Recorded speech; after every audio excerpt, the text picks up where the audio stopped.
বিগত কয়েক বছরে খুব জনপ্রিয় হয়ে উঠেছে সোলো ট্রিপ। মহিলারা সোলো ট্রাভেল করতে বেশি স্বাচ্ছন্দ্য বোধ করেন। কর্মব্যস্ত জীবন থেকে বিরতি নিয়ে নিজের সঙ্গে সময় কাটাতে একা ঘুরে বেড়ানোকেই বেছে নিচ্ছেন মানুষ। একা বেড়াতে যাওয়ার ক্ষেত্রে কিছু বিষয় নজর রাখা জরুরি। সোলো ট্রিপের প্ল্যান করছেন, কি কি বিষয়ে খেয়াল রাখবেন?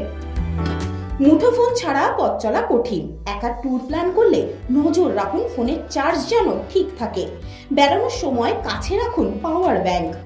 যে জায়গায় বেড়াতে যাবেন সেখানকার বিষয় আগে থেকে খোঁজ খবর নিন। কোথায় ভ্রমণ করছেন, থাকার জায়গা কোথায়, তা আদৌ নিরাপদ কিনা, মূল শহর থেকে কতটা দূরে, পরিবহনের ব্যবস্থা কেমন, জায়গার ভৌগোলিক অবস্থান সবকিছুই মাথায় রেখে ট্রিপ পরিকল্পনা করুন। কোন হোটেলে থাকবেন, কোথায় কোথায় যাবেন সবকিছু আগে থেকে প্ল্যান করুন। পাবলিক ট্রান্সপোর্ট ছাড়া ব্যক্তিগত গাড়িতে ভ্রমণ করলে গুগল ম্যাপে নজর রাখুন। একলা ভ্রমণে হোমওয়ার্ক হলো সবচেয়ে গুরুত্বপূর্ণ। স্থানীয় মানুষজনের সঙ্গে কথা বলুন। চারপাশের পরিস্থিতির বিষয়ে ওয়াকিবহল থাকলে যে কোনো পরিস্থিতিতে বিপদ এড়াতে পারবেন।